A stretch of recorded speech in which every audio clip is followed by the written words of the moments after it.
শুরু হয়েছে ত্রয়োদশ জাতীয় সংসদ নির্বাচনের দিন গণনা। এরই মধ্যে নানা প্রস্তুতি সেরে নিয়েছে সরকার ও নির্বাচন কমিশন।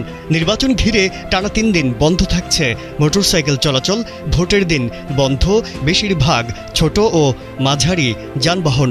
তবু কি গাড়ি নিয়ে কারা বের হতে পারবেন, চলুন জেনে নেই।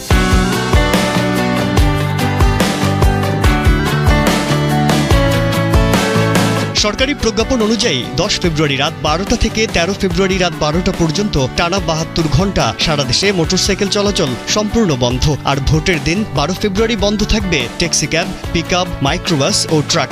এই নিষেধাজ্ঞা কার্যকর হবে 11 ফেব্রুয়ারি রাত 12টা থেকে 12 ফেব্রুয়ারি রাত 12টা পর্যন্ত।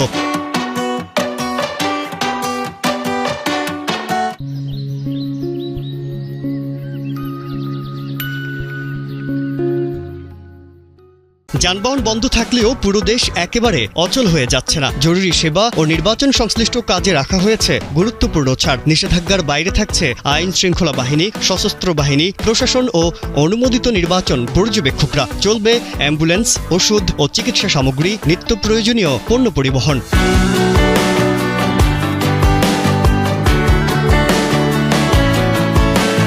বিদেশগামী ও বিদেশ ফেরত যাত্রীরা পাসপোর্ট ও টিকিট দেখিয়ে বিমানবন্দরে যেতে পারবেন। প্রার্থী ও এজেন্টরা অনুমতি ও স্টিকার সহ একটি ছোট গাড়ি ব্যবহার করতে পারবেন। সাংবাদিক ও নির্বাচন কর্মকর্তাদের যানবাহনও থাকবে এই নিষেধাজ্ঞার বাইরে।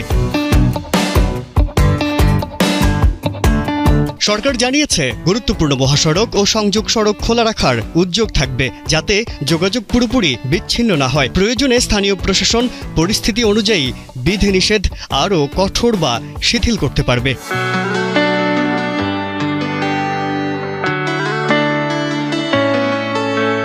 তারেক রহমানের পাঠানো তথ্যচিত্রে ডেস্ক রিপোর্ট, কালের কণ্ঠ।